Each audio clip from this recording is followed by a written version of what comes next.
কয়েকদিন আগে সোহাগ বলে একজনকে হত্যা করা হলো। জুলাই মাসের 9 তারিখে সন্ধ্যা 6টাতে সোহাগ ভাইকে হত্যা করা হলো নির্মমভাবে, নির্যাতিতভাবে। উলঙ্গ অবস্থায় তাকে মারধর করা হলো, উলঙ্গ অবস্থায় তাকে লাথি মারা হলো, তার হাত পা ভেঙে দেওয়া হলো, এমনকি পাথর ছুঁড়ে, বড় বড় বোল্ডার ছুঁড়ে তার মাথাতে, তার বুকে নিক্ষেপ করা হলো, বা পাথর ছুঁড়ে মেরে তার হাড় গোড় ভেঙে দিয়ে কুচরি কুচরি করে তাকে হত্যা করা হলো। সোহাগ ভাই এমন কোন বড় দোষ করেছিলেন? আসসালামু আলাইকুম ওয়া রাহমাতুল্লাহ। ইন্নাল হামদালিল্লাহ ওয়াসসালাতু ওয়াসসালামু আলা সাইয়্যিদিল আমবিয়া ওয়াল মুরসালিন ওয়া আলা আলিহি ওয়া সাহবিহি আজমাইন, আম্মা বা'দ।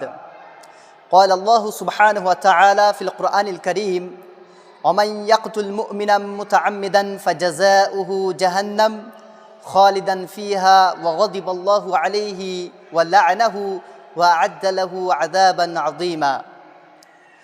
وقال النبي صلى الله تعالى عليه وسلم في الحديث: أكبر الكبائر الإشراك بالله وقتل النفس إلى آخر الحديث.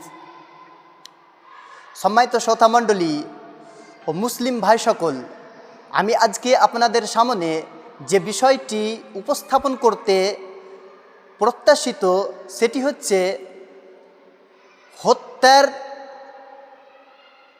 সাজা কি, বা হত্যা করতে গেলে কত বড় একটা গুনাহ হয়, এই বিষয়টি নিয়ে আমি আপনাদের সামনে ইনশাআল্লাহ সুবহানাহু ওয়া তাআলা আজকে কিছুক্ষণ আলোচনা করব।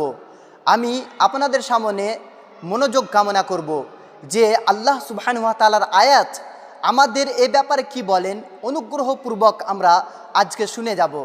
আমরা শুনবো আল্লাহর রাসূলের হাদিস কি বলে একটা মানুষকে হত্যা করার ব্যাপারে, বা একটা মুমিনকে, একটা মুসলিমকে হত্যা করার বিষয়টি কত বড় বিষয় বলে কোরআন ওয়া হাদিস গণনা করে। সম্মানিত শ্রোতা মণ্ডলী, আজকে আমাদের এই বিষয়টি জানা জরুরি, অত্যন্ত জরুরি। কেননা আজকে আমাদের সমাজে অহরহ হত্যা হচ্ছে। আমাদের সমাজে হত্যাকে হত্যা মনে করে না। আমাদের সমাজে মানুষের প্রাণের জীবনের কতটা মূল্য, এই মূল্য বুঝে না। আমাদের সমাজ এতটা নির্বোধ, এতটা নির্লজ্জ যে আমাদের সমাজে অশ্লীলতা, অবৈধতা যত প্রকারের থাকছে, যত প্রকারের অবৈধতা থাকছে এবং থাকবে, এইরকমই একটা আমরা মনস্কামনা বাসনা নিয়ে জীবনযাপন করছি। এমনই একটা মেন্টালিটি নিয়ে আমরা পৃথিবীতে বসবাস করছি যে এই মেন্টালিটি আমাদের প্রত্যেকটা জঘন্যতাকে আমরা ঠাঁই দিয়েছি। প্রত্যেকটা জঘন্যতা আমাদের মধ্যে বিরাজ করছে। এমনকি সবচাইতে বড় ধরনের গুনাহের মধ্যে একটা গুনাহ হত্যা। এই হত্যাকে আমরা ছোটো মোটো গুনাহ মনে করি, হত্যাকে আমরা ছোটো মোটো একটা ম্যাটার মনে করি, আর মানুষের প্রাণ এমনিতেই নিয়ে নিই। কথাতে মানুষকে আমরা চাকু চালিয়ে দিই, কথাতে মানুষকে আমরা গুলি করি, কথার মাধ্যমেই আমরা হাত পা চালাতে আরম্ভ করি। এইভাবে বিশাল বড় ধরনের ঝগড়া বাঁধিয়ে আমরা একে অপরে দলাদল, একদল আরেক দলকে দলাদলি করে হত্যা করতে আরম্ভ করি। সম্মানিত শ্রোতা মণ্ডলী, এই সমস্ত অশ্লীলতা ও অবৈধতার কাজগুলো যদি আমরা ছাড়ি আর ছাড়ার চেষ্টা করি, তাহলে আজকে আমাদের আল্লাহ ও আল্লাহর রাসূল এ বিষয়ে কি বলেছেন এটা জানা অত্যন্ত জরুরি।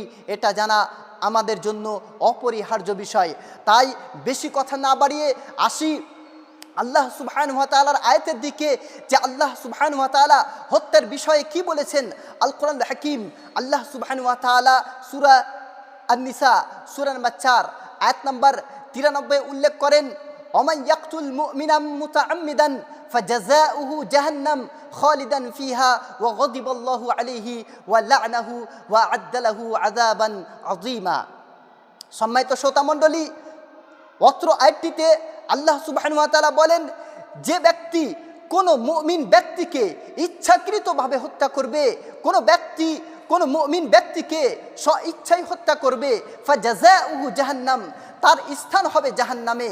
ওয়া গদিবাল্লাহু আলাইহি, শুধু তার জাহান্নামে স্থান হবে এটাই শেষ নয়, ওয়া গদিবাল্লাহু আলাইহি, বরং আল্লাহ সুবহানাহু ওয়া তাআলার গজব তার প্রতি থাকবে, আল্লাহ সুবহানাহু ওয়া তাআলা তার প্রতি রুষ্ট থাকবেন, আল্লাহ সুবহানাহু ওয়া তাআলা তার প্রতি রাগান্বিত থাকবেন, ক্রোধান্বিত থাকবেন।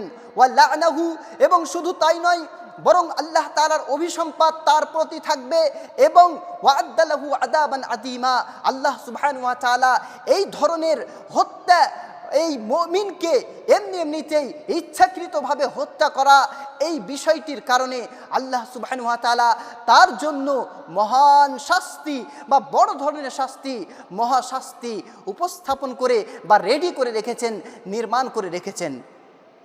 সম্মানিত শ্রোতামণ্ডলী, অত্র আয়াতটি থেকে স্পষ্ট হয় কোনো মুমিন ব্যক্তিকে হত্যা করা যাবে না, কোনো মুসলিম ব্যক্তিকে হত্যা করা যাবে না, কোনো মানুষকে এমনিতে হত্যা করা যাবে না।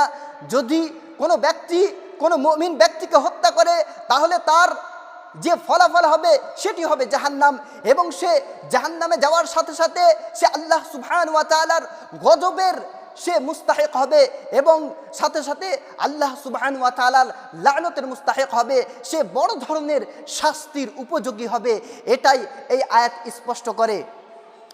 সম্মানিত শ্রোতামণ্ডলী, যদি আমরা হাদিসের দিকে লক্ষ্য করি, কোরআনের দিকে লক্ষ্য করি, তাহলে হত্যার বিষয়ে অহরহ আয়াত রয়েছে, অনেক হাদিস রয়েছে, যেগুলো সংক্ষিপ্ত সময়ের মধ্যে বর্ণনা করে শেষ করা যাবে না। তবুও আমি শর্টলি আমি বলি যে কোনো একজন ব্যক্তিকে যদি হত্যা করা যায় শরীয়তের বিধান অনুযায়ী, শরীয়তের দ্বন্দ্ব অনুযায়ী, তাহলে কোনো মুমিন ব্যক্তিকে দুইটি কারণে হত্যা করতে পারেন।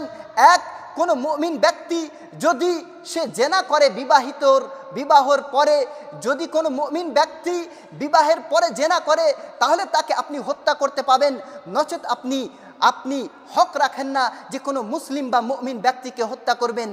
আর দ্বিতীয় কারণ, যে সে যদি মুমিন ব্যক্তি জেনা করে, এবং দ্বিতীয় কারণ হচ্ছে যদি মুমিন ব্যক্তি কোনো অন্য মুমিন ব্যক্তিকে হত্যা করে, তাহলে হত্যার বদলে আপনি হত্যা নিতে পারেন, বা একজন মুমিন অপর একজন মুমিনকে হত্যা করেছে বলে আপনি হত্যার বদলা হত্যা নিতে পারেন। তবুও এই দুইটি ভাবে, এই দুই ধরনের বদলা, এই দুইভাবে বদলা তখনই আপনি নিতে পারেন যখন আপনার দেশে এমন আইন চলছে যেটা ইসলামী আইন বা শরীয়তের আইন। শরীয়তের আইন যেখানে চলে না সেখানে আপনি এইভাবেও বদলা নিতে পারেন না। কোনো মুমিন ব্যক্তিকে তার জেনা করার কারণে হত্যা করতে পারেন না, কিংবা কোনো মুমিন ব্যক্তিকে হত্যা করতে পারেন না সে কোনো অন্য একজনকে হত্যা করেছে বলে। যদি আপনার দেশে কোনো কোরআনী আইন বা ইসলামী আইন না চলে, আপনার দেশে যদি ইসলামী আইন চলে তাহলে হত্যা করতে পারবেন এই দুটি কারণে। আরও একটি কারণ, যে কোনো মুমিন ব্যক্তি ঈমান আনয়ন করার পরে যদি সে মুরতাদ হয়ে যায় তখন তাকে হত্যা করতে পারবেন। যদি আপনার দেশে ইসলামী আইন ব্যবস্থা রয়েছে, যদি আপনার রাষ্ট্রে, আপনার নেশানে ইসলামের আইন চলছে, তাহলে আপনি তাকে এই তিনভাবে হত্যা করতে পারেন। এই তিনটি কারণ থাকলে আপনি হত্যা করতে পারেন। কিন্তু আমরা যদি দেখতে যাই, আমাদের দেশগুলোতে ইসলামী আইন চলে না। এখানে আমাদের যেটা চলছে সে আইনটাকে আমাদের প্রাধান্য দিতে হবে। আমাদের দেশের সংবিধান, ফর এক্সাম্পল ইন্ডিয়ার সংবিধান কোনো মানুষকে আইন হাতে তুলে নিতে নিষেধ করে। যদি কেউ হাতে তুলে নেই তাহলে সে বড় ধরনের জুলুম করলো, সে বড় ধরনের অপরাধ করলো, ক্রাইম করলো, তার কারণে তাকে জেলে যেতে হবে, তাকে আদালতের সম্মুখীন হতে হবে, তাকে কেসের সম্মুখীন হতে হবে।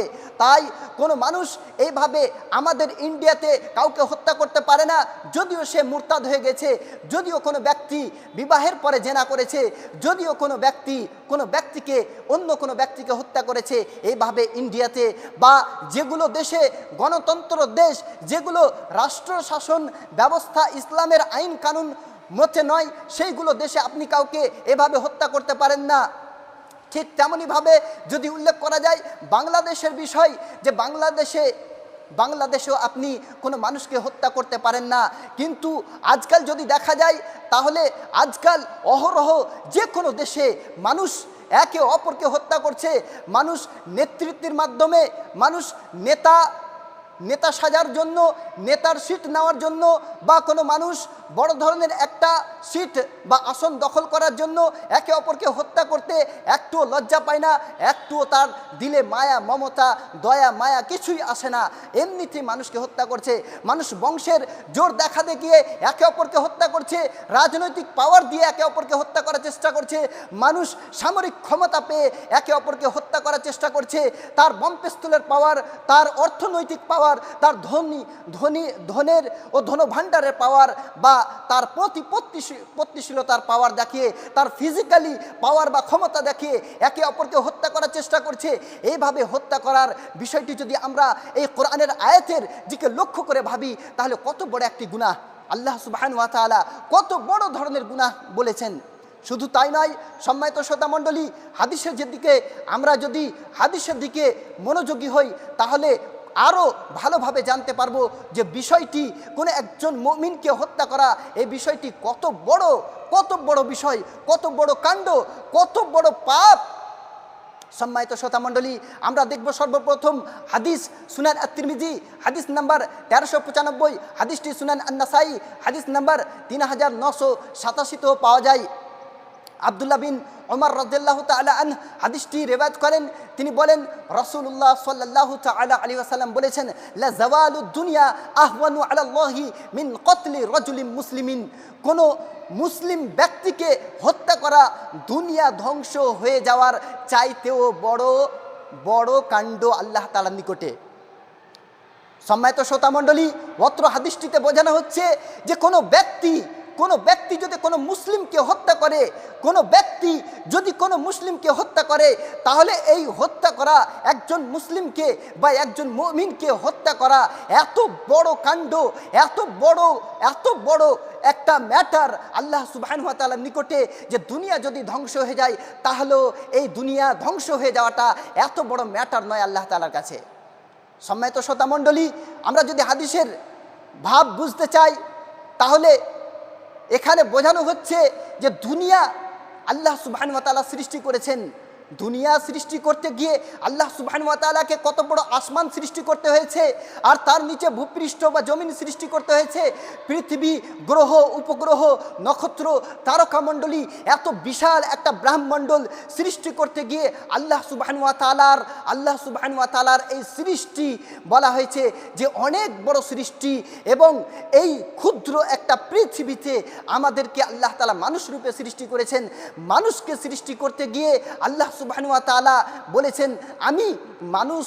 আল্লাহ সুবহানাহু ওয়া তাআলার কোরআন ও হাদিসের ভাব অর্থে বোঝা যায় যে মানুষের সৃষ্টি আল্লাহ সুবহানাহু ওয়া তাআলার কাছে কোনো বড় সৃষ্টি নয়। মানুষের সৃষ্টি আসমান এবং জমিনের তুলনায় বা পৃথিবীর তুলনায়, এই ব্রহ্মাণ্ডের তুলনায়, পুরো ব্রহ্মাণ্ডের তুলনায় মানুষের সৃষ্টি আল্লাহ তাআলার নিকটে কোনো জটিল বিষয় নয়। কিন্তু তবুও অত্র হাদিসে বলা হচ্ছে যে এই পৃথিবী বা এই ব্রহ্মাণ্ডল, আকাশ, জমিন, নক্ষত্র, তারকামণ্ডলী সমস্ত কিছু যদি ধ্বংস হয়ে যায়, এই সমস্ত কিছু যদিও এটা বড় ধরনের সৃষ্টি, যদিও মানুষ থেকে বড় বা উত্তম সৃষ্টি, মানুষ থেকে বড় সৃষ্টি উত্তম বলা যাবে না, তবে মানুষ থেকে বড় সৃষ্টি, তবুও আল্লাহ তাআলার নিকটে এই সৃষ্টি যদিও ধ্বংস হয়ে যায়, এত বড় ম্যাটার নয় যে একজন মুমিন হত্যা হলো বা একজন মুমিনকে হত্যা করা হলো। সম্মানিত শ্রোতামণ্ডলী, একজন মুমিনকে যদি আপনি হত্যা করেন, তাহলে আল্লাহ তাআলার নিকটে কত বড় একটা কাণ্ড বোঝা যাচ্ছে হাদিস থেকে, যে দুনিয়া ধ্বংস হয়ে যায়, দুনিয়ার সমস্ত কিছু ধ্বংস হয়ে যায়, তবুও এটা আল্লাহ তাআলার নিকটে খুব বড় ম্যাটার নয় যতটা বড় ম্যাটার একজন মুমিনকে হত্যা করা। তার সাথে সাথে অন্য একটি হাদিসে যদি আমরা দেখি, তাহলে সেই হাদিসটিও সুনান আত-তিরমিজিতে পাওয়া যায়, হাদিস নাম্বার 1398। সেখানে বলা হয়েছে, লাউ আন্না, আল্লাহর রাসূল সাল্লাল্লাহু তাআলা আলাইহি ওয়াসাল্লাম বলেছেন, লাউ আন্না আহলাস সামাই ওয়া আহলাল আরদি ইশতারাকু ফি দামি মুমিনিন লা আকাব্বাহুমুল্লাহু ফিন্নার। যদি আসমানবাসী এবং পৃথিবীবাসী, অর্থাৎ ভূপৃষ্ঠে বসবাসকারী ও আসমানে বসবাসকারীরা যদি একত্রিত হয় কোনো একজন মুমিনকে হত্যা করার জন্য, লা আকাব্বাহুমুল্লাহু ফিন্নার, তাহলে তাদের সমস্তকেই আল্লাহ সুবহানাহু ওয়া তাআলা জাহান্নামে নিক্ষেপ করবেন, তাদের সমস্তকেই আল্লাহ সুবহানাহু ওয়া তাআলা জাহান্নামে নিক্ষেপ করবেন। সম্মানিত শ্রোতামণ্ডলী, অত্র হাদিসটি যদি আমরা একটু ভাবি যে এই হাদিসের ভাবার্থ কি, তাহলে আমরা দেখব যে অত্র হাদিসে বলা হচ্ছে যে আসমানের ফেরেশতারাও যদি শরীক হয় কোনো একজন মুমিনকে, আসমানের ফেরেশতারাও যদি কোনো একজন মুমিনকে হত্যা করার কাণ্ডে জড়িত হয়, সমস্ত আসমানের ফেরেশতারা যদি একটা মুমিনকে হত্যা করার কাণ্ডে জড়িত হয় এবং সমস্ত ভূপৃষ্ঠের অধিবাসীরা, যে কোনো মাখলুক, মানুষ, জিন এবং আরও অন্যান্য যতগুলো মাখলুক রয়েছে, সমস্ত মাখলুক একত্রিত হয়ে কোনো একজন মুমিনকে যদি হত্যা করে এবং এই হত্যা করে যদি তারা মনে করে পার পেয়ে যাব, আল্লাহ সুবহানাহু ওয়া তাআলা তাদেরকে ছাড় দিবেন না, বরং এই মুমিনকে হত্যা করার জন্য তাদের সকলকেই আল্লাহ তাআলা জাহান্নামে নিক্ষেপ করবেন, তাদের চেহারার বা উল্টো করে বা তাদের চেহারার বা মুখমণ্ডলের ভরে। অত্র হাদিসে এটাই বোঝানো হচ্ছে যে ফেরেশতারাও যদি কোনো মুমিনকে হত্যা করে এমনিতেই, তাহলে তাদেরকেও, যদিও এটা হবে না কিন্তু তবুও হাদিসে বোঝানো হচ্ছে যে ফেরেশতারাও যদি এমনটা করে বা করতো, তাহলে তাদেরকেও এমনটা করা হতো যে তাদেরকেও রিহাই দেওয়া হতো না, তাদেরকেও জাহান্নামে নিক্ষেপ করতেন আল্লাহ তাআলা। অন্য একটি হাদিসে যদি আমরা দেখি, তাহলে আমরা দেখব সাহিহ মুসলিম হাদিস নাম্বার 1678, সেখানে আল্লাহর রাসূল সাল্লাল্লাহু তাআলা আলাইহি ওয়াসাল্লাম হাদিসটি এভাবে বলেছেন যে আউয়ালু মা ইউহাসাবু আউয়ালু মা ইউকদা বাইনান নাসি ইয়াউমাল কিয়ামাতি ফিদ দিমা। অন্য হাদিসে এসেছে আউয়ালু মা ইউহকামু বাইনান নাসি ইয়াউমাল কিয়ামাতি ফিদ দিমা। কিয়ামত দিবসে সর্বপ্রথম মানুষের মধ্যে যেটার ফয়সালা করা হবে সেটা হচ্ছে রক্তক্ষরণ, অর্থাৎ হত্যার বিষয়ে কিয়ামতের দিন সর্বপ্রথম মানুষের বিচার আচার করা হবে। কিয়ামত দিবসে মানুষের যখনই সর্বপ্রথম বিচারের আরম্ভ হবে বা সূচনা হবে, আল্লাহ সুবহানাহু ওয়া তাআলা তখন সূচনা করবেন বিচারের। কিয়ামত দিবসে বান্দার হকের মধ্যে সেটা হবে রক্তক্ষরণ বা হত্যাকাণ্ড।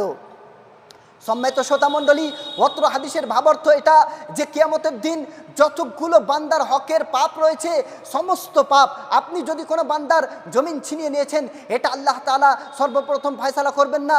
যদি আপনি কোনো বান্দাকে এক চড় মেরে দিয়েছেন, এটা আপনি আপনার বিচারে সর্বপ্রথম দেখতে পাবেন না কিয়ামতের দিন। যদি আপনি কাউকে ঠগিয়েছেন, এটা আপনি বিচারে কিয়ামতের দিন সর্বপ্রথম দেখতে পাবেন না। কিন্তু সর্বপ্রথম যেটার বিচার হবে সেটা হচ্ছে ফিদ্দিমা, অর্থাৎ হত্যাকাণ্ড। আপনি কাউকে যদি হত্যা করে থাকেন, আল্লাহ সুবহানাহু ওয়া তাআলা দরবারে আল্লাহ তাআলা যখন মালিক ইয়াউমিদ্দিন হয়ে শেষ বিচার দিবসের মালিক হয়ে বসবেন, তখন সর্বপ্রথম আপনার বিচার হবে হত্যাকাণ্ডের ব্যাপারে। আপনি কাকে হত্যা করেছেন এটার ফয়সালা হবে, তারপরে অন্য কিছু ফয়সালা হবে। সম্মানিত শ্রোতামণ্ডলী, ভাবার বিষয়, হত্যা কত বড় জিনিস, হত্যা কত বড় গুনাহ, হত্যা কত বড় কাণ্ড, এটা আমাদের একটু এই হাদিসগুলো থেকে ভাব নেওয়া উচিত বা বোঝা উচিত। আল্লাহ তাআলা আমাদের বোঝার তৌফিক দান করুন। তারপরে যদি অন্য একটি হাদিসে দেখতে যাই, তাহলে সাহিহ আল বুখারী হাদিস নাম্বার 6871 বলা হয়েছে যে আল্লাহর রাসূল সাল্লাল্লাহু তাআলা আলাইহি ওয়াসাল্লাম বলেছেন, আনাস বিন মালিক রাদিয়াল্লাহু তাআলা আনহু হাদিসটি বর্ণনা করেন যে রাসূলুল্লাহ সাল্লাল্লাহু তাআলা আলাইহি ওয়াসাল্লাম বলেছেন, আকবারুল কাবাইরি আল ইশরাকু বিল্লাহ। কাবিরা গুনাহগুলোর মধ্যে সবচাইতে, যেগুলো বড় বড় কাবিরা গুনাহ, সেগুলোর মধ্যে সবচাইতে বড় গুনাহ হচ্ছে আল ইশরাকু বিল্লাহ, অর্থাৎ আল্লাহ তাআলার সাথে অন্য কাউকে অংশী স্থাপন করা, আল্লাহ সুবহানাহু ওয়া তাআলার সাথে অন্য কাউকে অংশীবাদ করা বা শরীক করা, এক কথায় শিরক করা। তারপরে বলা হয়েছে ওয়া কাতলুন নফস, এবং কোনো নফসকে হত্যা করা। তারপরে দ্বিতীয় যেটা গুনাহ, কোনো নফসকে হত্যা করা।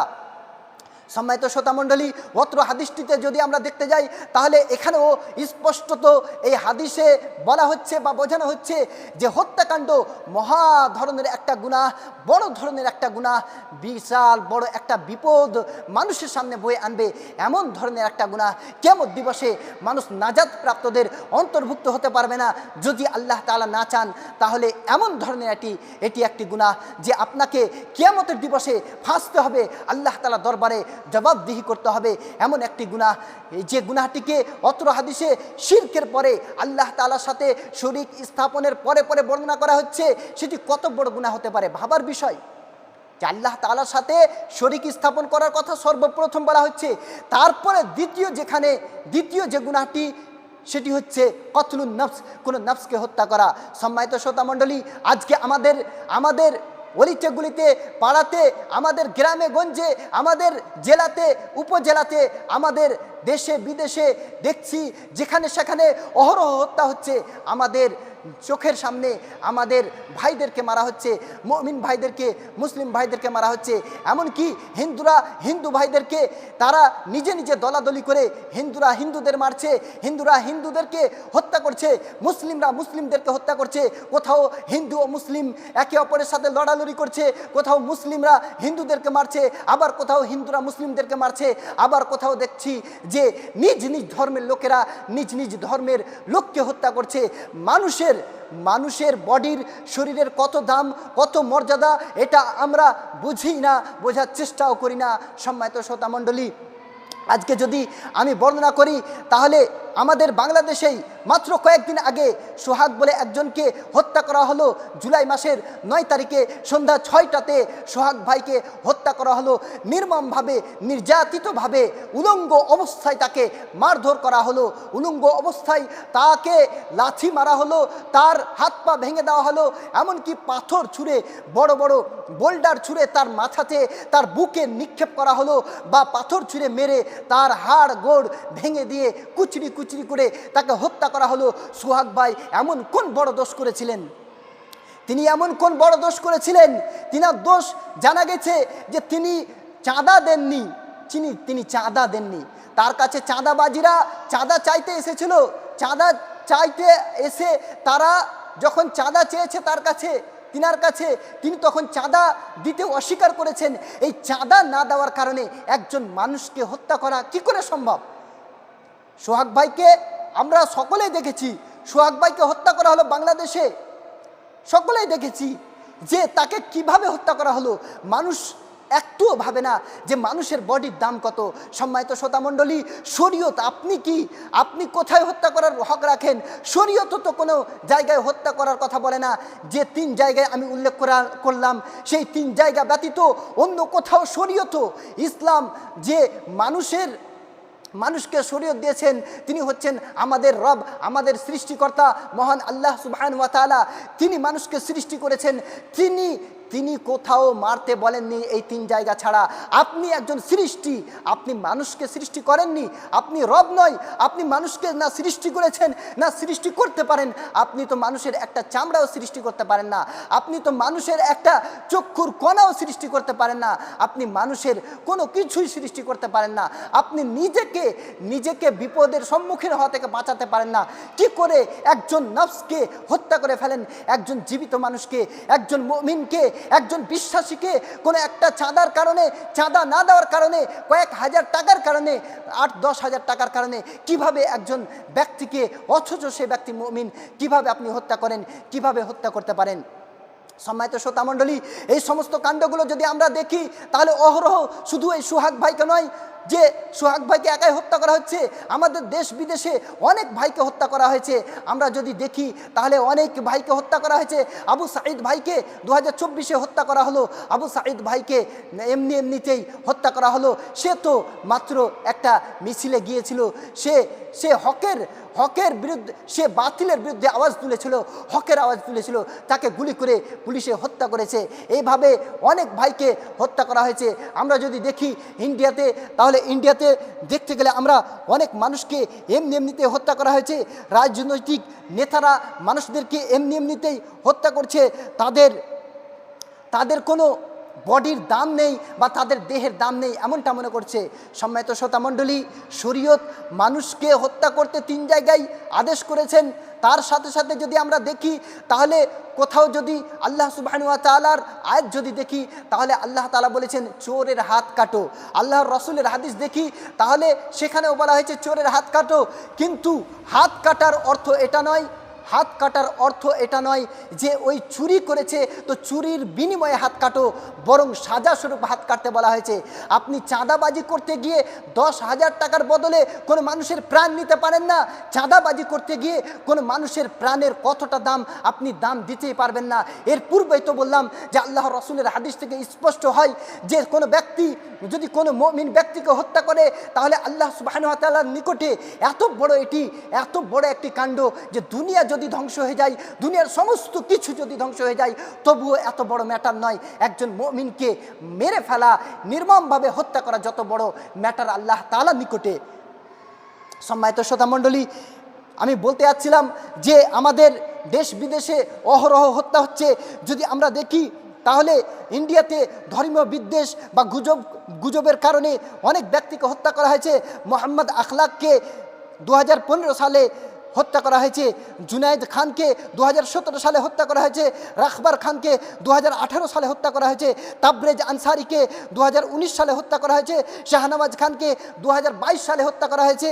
অনেক ব্যক্তি এভাবে নিহত হয়েছে বা হত্যার শিকার হয়েছে। রাজনৈতিক বা মতবিরোধের কারণে অনেক ব্যক্তিকে নিহত হতে হয়েছে। গৌরী লঙ্কেশকে 2017 সালে হত্যা করা হয়েছে। তারপরে নরেন্দ্র দাভোলকরকে 2013 সালে হত্যা করা হয়েছে। গোবিন্দ পানসারকে 2015 সালে হত্যা করা হয়েছে। কালবুর্গি এমকে 2015 সালে হত্যা করা হয়েছে। এইভাবে যদি আমি বলি তো হত্যার অনেক কাণ্ড যে এমনিতেই মানুষকে হত্যা করা হচ্ছে। মুসলিমরা হত্যা করছে, হিন্দুদেরকে হিন্দুরা হত্যা করছে, হিন্দু মুসলিমকে হত্যা করছে। এইভাবে দাঙ্গা লাগিয়ে বিভিন্ন ধরনের কৌশলে দাঙ্গা লাগিয়ে মানুষ, নেতারা কিংবা নেতৃত্ব যারা দিচ্ছে তারা দেখা যাচ্ছে যে বর্তমান যুগে মানুষদের বডির, মানুষের দেহের, মানুষের জানের, মানুষের নফসের এক পয়সাও মূল্য দেয় না। এবং আমাদের অধিকাংশই এগুলো বোঝার চেষ্টা করি না যে মানুষের নফসের দাম কত, মানুষের জীবনের দাম কত। আল্লাহ তাআলার কাছে পরিশেষে দোয়া করব, হে আল্লাহ আমাদের সকলকেই ভালো বোঝার তৌফিক দান করো। একজন মুমিনকে অপর মুমিনের নফসের মর্যাদা বা তার মূল্য বোঝার তৌফিক দান করো। এবং আমাদের সকল ভাইকে, আমরা হিন্দু হই মুসলিম হই, সকল ভাই যেন আমরা একত্রিতভাবে বসবাস করতে পারি। ইন্ডিয়াতে, বাংলাদেশে, পাকিস্তানে, আমেরিকাতে, যে কোনো জায়গায় আমরা থাকি না কেন আমরা মিলেমিশে থাকি। আমরা কাউকে একে অপরকে হত্যা করব না, মারামারি কাটাকাটি করব না। যদি কোনো ম্যাটার হয় তাহলে এটা আমাদের মধ্যে সন্ধি স্থাপনের চেষ্টা করব, সেটাকে বিচার সালিশ দিয়ে শীঘ্রই মেটানোর চেষ্টা করব, সে ম্যাটারটাকে বড় করার চেষ্টা করব না। আল্লাহ তাআলার কাছে পরিশেষে দোয়া করি, হে আল্লাহ আমাদের সকল মুমিন ভাইকে, মুসলিম অমুসলিম সকল ভাইকে একজন অপরজনের নফসের মর্যাদা বোঝার তৌফিক দান করো এবং আমাদেরকে হত্যাকাণ্ডে জড়িত হওয়া থেকে বাঁচার তৌফিক দান করো। আল্লাহুম্মা আমিন। ওয়া আখিরু দাওয়ানা আনিল হামদুলিল্লাহি রাব্বিল আলামিন। ওয়াসসালামু আলাইকুম ওয়া রাহমাতুল্লাহ।